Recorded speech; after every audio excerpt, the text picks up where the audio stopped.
ये समय बहुत क्रूशियल समय है हम सबके लिए।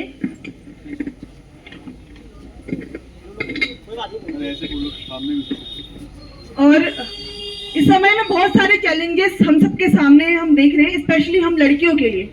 लड़की होने के नाते मैं ये बात बोल रही हूँ कि हम लोग बिल्कुल सुरक्षित नहीं हैं, चाहे अपने शहर ही अल्मोड़ा की बात कर ले हम। अंकिता एक अंकिता नहीं है, ये हजारों हजार अंकिताओं का मामला है जो आज के समय निकल कर आ रहा है, और इसका मूल कारण पितृसत्ता है। सरकारें तो अपने आप में भ्रष्ट हैं, चाहे भाजपा की सरकार हो चाहे कांग्रेस की सरकार हो, दोनों ने राज्य का हाल बुरा किया, महिलाओं का हाल बुरा किया। इसके साथ ही हम मुलायम सिंह की सरकार को भी नहीं भूलते। जब उत्तराखंड राज्य का आंदोलन चल रहा था, मुलायम सिंह की सरकार ने महिलाओं के बलात्कार करवाए थे और उसके बाद कहा था लड़कों से गलती हो जाती है। तो ये मुलायम सिंह की सरकार ने जब उत्तराखंड बन रहा था, हम तब भी नहीं चेते, और अंकिता हत्याकांड हुआ है, जगदीश हत्याकांड हुआ, हेलंग आंदोलन हुआ, हम तब भी नहीं चेत रहे हैं। ये बहुत शर्म की बात है कि हम सब लोग 4 साल बाद भी अंकिता के न्याय के लिए मांग कर रहे हैं, और पता नहीं 4 साल बाद भी हम शायद यही मांग कर रहे होंगे, क्योंकि इस सरकार के कानों में आवाज नहीं पहुंचती। क्योंकि ये भाजपा की सरकार है, ये धामी डबल इंजन की सरकार, मोदी की सरकार है, जिनको कुछ सुनाई नहीं देता, जिनको कोई फर्क नहीं पड़ता, और ये आमादा है हजारों हजार अंकिताओं को पैदा करने में। ये चाहते हैं हर लड़की अंकिता बन जाए, ये चाहते हैं हर लड़की जो है फूलन देवी की तरह गोलियों से छलनी कर दी जाए। फूलन देवी ने अपना बदला लिया था, लेकिन उसके बाद सरकार के आदमियों ने मिलकर उनके खिलाफ जो रणनीति करी, उसके बाद सरकार भारत रत्न देने की बात कर रही है। उसका जो हत्यारा है, उस हत्यारे ने फूलन देवी को छलनी किया था, हम ये बात नहीं भूल सकते। लेकिन अभी भी आज के समय में भी सिचुएशंस नहीं बदली हैं, और सिर्फ सरकारों की बात नहीं है, पूरे समाज के ऊपर एक प्रश्न चिन्ह है। सरकारों को तो बेदखल कर देना चाहिए ऐसी स्थिति में, और 4 साल बाद भी ये सरकारें बेदखल नहीं हुई। हमारे पास वोट की ताकत है, लेकिन उसके बाद भी हम मोदी जैसी तानाशाह सरकार को चुन के ला रहे हैं, धामी जैसी तानाशाह सरकार को चुन के ला रहे हैं। ये हमारे ऊपर भी एक बड़ा तमाचा है।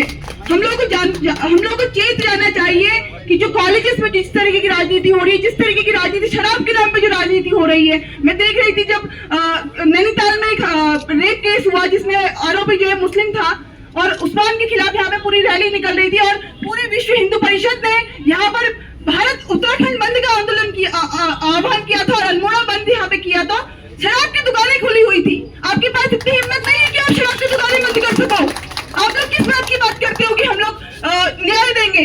आपका न्याय तो यही है कि आप लोग जाके रेप करेंगे, आप लोग जाके बात करेंगे वहां पर कि हम लोगों ने उनसे बात कर ली है, हम उसके परिवार से मिलकर आ गए हैं, और 2 फोटो डाल देंगे सोशल मीडिया में। धामी ने क्या किया? धामी ने 2 फोटो कल सोशल मीडिया में डाली है। ये शर्म की बात है कि वो जाके फोटो डाल रहे हैं सोशल मीडिया पे, और आश्वासन दे रहा है कि मैं न्याय दूंगा। काहे का न्याय तुम लोग दोगे हम लोग को? तुम लोगों के पास में पॉलिसी मेकिंग की ताकत नहीं है क्या? तुम लोग नाम वीआईपी का नाम उजागर क्यों नहीं होने दे रहे हो? और नाम आ गया है सामने, तो तुम लोगों के पास में इतनी हिम्मत नहीं है कि उसको बेदखल करके, पार्टी से बेदखल करके जेल के अंदर डालो। लेकिन आप में उतना करेज है ही नहीं, क्योंकि आपकी वोट बैंक वहीं से है, क्योंकि वो पैसा खर्च करता है। रेखा आर्या का पति क्या बोलता है मंच से जाके दौलाघाट में आकर? वो बोलता है बिहार की लड़कियां 20-25 हजार में मिल जाती हैं। हम क्या खरीदे जाने के लिए लोग हैं? आज रेखा आर्या के पति ने ये स्टेटमेंट दिया, कल के दिन इनकी सरकार का कोई और आदमी जाकर वहां पर ये बयान दिया किसी और स्टेट में जाकर कि उत्तराखंड की लड़कियां 20-25 हजार में मिल जाती है। ये पूरी महिला समाज के ऊपर एक क्वेश्चन मार्क ये लोग लगा रहे हैं। बिहार के मुख्यमंत्री ने क्या किया? वो महिला का सरेआम हिजाब खींचता है। वो क्यों खींच रहा है? वो एक डॉक्टर है और वो नकाब खींच रहा है उसका, और पूरे हिंदू परिषद के लोग, पूरे भाजपा के लोग उसके समर्थन में खड़े हो जाते हैं कि भाई ये तो मुस्लिम है, ये बॉम्ब छुपा कर आई होगी। तो ये किसके ऊपर सवाल है? ये सरकार से हम लोग सवाल क्यों नहीं पूछते हैं? इन लोगों को हम सरकार से बेदखल क्यों नहीं करते हैं? हम लोग बेदखल करने की कोशिश करते हैं, लेकिन ये लोग वोट चोरी करते हैं हर बार। इनके पास वोट चोरी जैसा तंत्र इनके पास में आ चुका है। ये ईवीएम को हैक करते हैं, ये सारे तानाशाह लोग हैं, और इनके पास में सारी नीतियां हैं कैसे शराब के दम पर, कैसे महिलाओं के दम पर जो है वोटों को जीता जाए। हम लोग देख रहे हैं हम न्याय किससे मांग रहे हैं।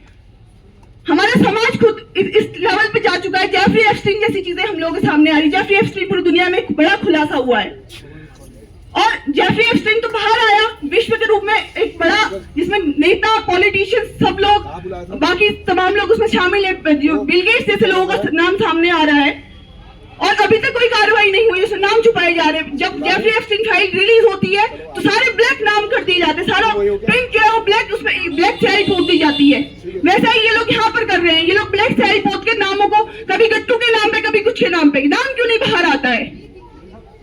वीआईपी कमरे सबूत मिटाने के लिए हम कानून हमसे सबूत मांगता है, और इस सबूत के नाम पर, ताकि सबूत बाहर ना आ जाए, इनका कोई मंत्री या इनका कोई नेता न फंस जाए, ये इसके लिए वहां पर रातों रात पुष्कर सिंह धामी उस रिजॉर्ट के में बुलडोजर चलाता है। ये बुलडोजर सरकार है, और बुलडोजर के नाम पे इसने सिर्फ सबूत मिटाए हैं। हम लोग न्याय की मांग कर रहे हैं, लेकिन ये लोग न्याय देने वाले नहीं है, क्योंकि हमारा पूरा जुडिशियल सिस्टम, हमारा पूरा राजनीतिक सिस्टम भ्रष्ट है, बलात्कारी है, मनुवादी है, पितृसत्तात्मक है। इस बात को हमको याद रखना चाहिए कि हम लोग इनसे न्याय की उम्मीद नहीं कर सकते। हमको बस तख्त पलटने हैं, हमको इनके सिर से ताज छीनने हैं। और ये बहुत जरूरी एक बात है, क्योंकि एक बड़ा आरोप इस सरकार के ऊपर लगना चाहिए, इस पूरे जुडिशियल सिस्टम के ऊपर लगना चाहिए, क्योंकि अगर सुप्रीम कोर्ट पे हम सवाल उठाते तो लोग कहते हैं कि सुप्रीम कोर्ट पे कैसे सवाल उठा दिया, लेकिन वही सुप्रीम कोर्ट है जो आसाराम को पैरोल पे छोड़ता है। ये वही हाई कोर्ट है जो कुलदीप सिंगर को बलात्कार के आरोप में रिहा करता है। हमारी सरकार, हमारा जो जुडिशियल सिस्टम है, हमारी जो सरकारी तंत्र है, इसके लिए बलात्कार बहुत मामूली चीज है। हम लोग देखते हैं कर्नाटक की असेंबली में क्या हुआ।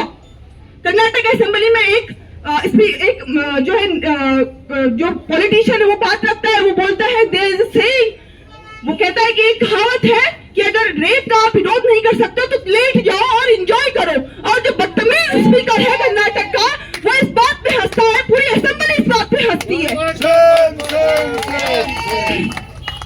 ये सिर्फ कर्नाटक में नहीं हुआ। अभी हम देख रहे थे जब रेखा आर्या का पति भाषण दे रहा था, जब उसने कहा 20-25 हजार में महिलाएं मिल जाती हैं, लड़कियां मिल जाती हैं, तब भी तालियां बज रही थी, तब भी वहां पे महिलाओं के ऊपर जब ऐसी बातें की गई तो तब भी लोग हंस रहे थे। और ऐसे लोग हमारे समाज में हैं, चाहे वो रेखा आर्या का पति हो, चाहे वो पुष्कर सिंह धामी हो, चाहे वो नरेंद्र मोदी हो। ये सब लोग बेशरम लोग हैं, ये सब लोग बलात्कारी लोग हैं। एक बहुत बड़ी फेमस फेमिनिस्ट राइटर थी, उसने अपनी नोवेल में लिखा, बर्लिंग नाम है उनका, आपने शायद पढ़ा होगा। उसने कहा था कि every man is a potential rapist, और ये बात बहुत हद तक सही है। हर आदमी पोटेंशियल रेपिस्ट है, जिसके अंदर मर्दवादी सोच है वो पोटेंशियल रेपिस्ट है, वो बलात्कार करेगा ही करेगा, उसके अंदर बस उसको मौके नहीं मिल रहे हैं। Otherwise everyone is a potential rapist, we should accept it, और I strongly agree with it. और ये बात सच है, हर किसी, क्योंकि आप देख रहे हो, अभी आप सड़क में निकल जाओ, अभी हम लोग अंकिता को न्याय देने के लिए रैली निकालेंगे ना, अभी आप निकल जाइए रास्ते में, आप जितनी तरफ से जाओगे, हर आदमी रेप की गाली देते हुए, रेप की धमकी देते हुए, गाली देते हुए निकलेगा यहाँ से। कोई आदमी ऐसा नहीं होगा जिसके मुंह में गाली नहीं होगी। आप कॉलेज में चले जाइए, कैसे किस तरीके से आपके छात्र नेता बात करते हैं, उनके मुंह से हर समय माँ बहन की गालियां निकलती है। माँ बहन की गालियां क्या है? ये रेप की ही तो बात है। हम लोग कितने असंवेदनशील हो चुके हैं। हम लोग रैली में भी निकलेंगे, मुझे नहीं पता कि आप लोग कितने लोग इस बात से अग्री कर रहे हैं या समझ रहे हैं, लेकिन अगर आप जाइए, आपके घरों में भी आपको ऐसे लोग मिल जाएंगे तमाम जो रेप से नीचे बात नहीं करते, उनको इन गालियों का मतलब भी अच्छी तरीके से पता होता है। इसलिए उसने कहा था कि every man is a potential rapist, और ये बात बहुत हद तक सही है। हम लोग देखते हैं ग्वालियर में क्या हुआ, जिसको स्मार्ट सिटी ये लोग बोल रहे हैं। आप अगर सोशल मीडिया स्क्रॉल करेंगे, मुझे नहीं पता खबरों में कितनी वो चीज छपी, क्योंकि मैं इस बीच मीडिया से बहुत दूर हूं और मैं न्यूज नहीं देख रही, क्योंकि ये सब लोग भाजपा की सरकार के जूते चाटने वाले लोग हो चुके हैं। हमको मीडिया पे शर्म आती है, और एक मीडिया में काम करने के नाते मैं ये बात को बहुत खुले तौर पे कह रही हूँ कि मीडिया अपने आप में बिक चुका है। हम लोग देख रहे हैं ग्वालियर की सड़कों में क्या हो रहा है। वहां पे योगा करती हुई लड़कियों की पेंटिंग्स बनी हुई थी, और उस तक को भी आदमियों ने छोड़ा नहीं है। उन पेंटिंग्स को भी, उनके वेजाइनल एरिया को स्क्रैच किया गया। आप रेप की धमकी वहां पर भी दे रहे हो, आपके दिमाग से इसके अलावा कुछ आता ही नहीं है। आप सोशल चेंज की बात किस लिए कर रहे हैं? हम ऐसे पॉलिटिकल चेंज कर पाएंगे क्या? अभी हम लोग अंकिता के लिए खड़े हो रहे हैं, लेकिन जब ये लोग शराब बांटने आएंगे, हमारे सारे वोट उनके पक्ष में जाएंगे। हम लोग शराब की दुकानों को बंद क्यों नहीं कर लेते हैं?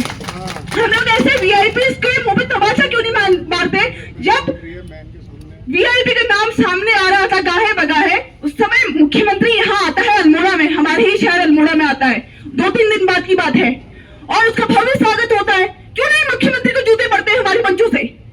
भगाया क्यों नहीं जाता उसको? क्योंकि ये सिर्फ अंकिता की लड़ाई नहीं है, ये हम सब की लड़ाई है। हम भी असुरक्षित महसूस करते हैं आज के टाइम पे।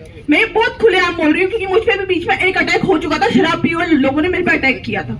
मैं सुरक्षित फील नहीं करती हूँ।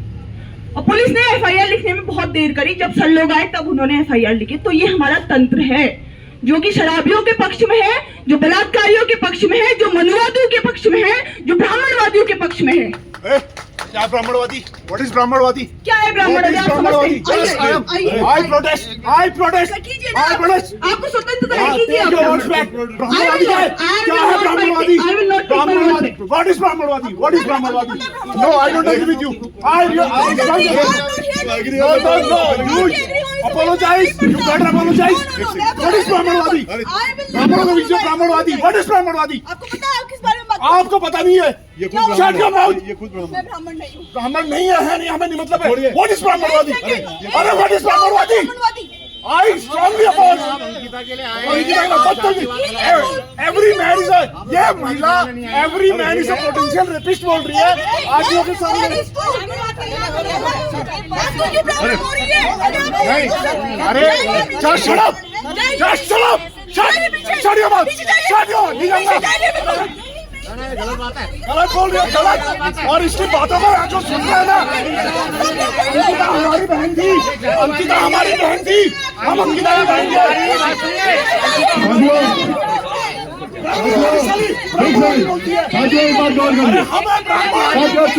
हमको ब्राह्मण होने पे।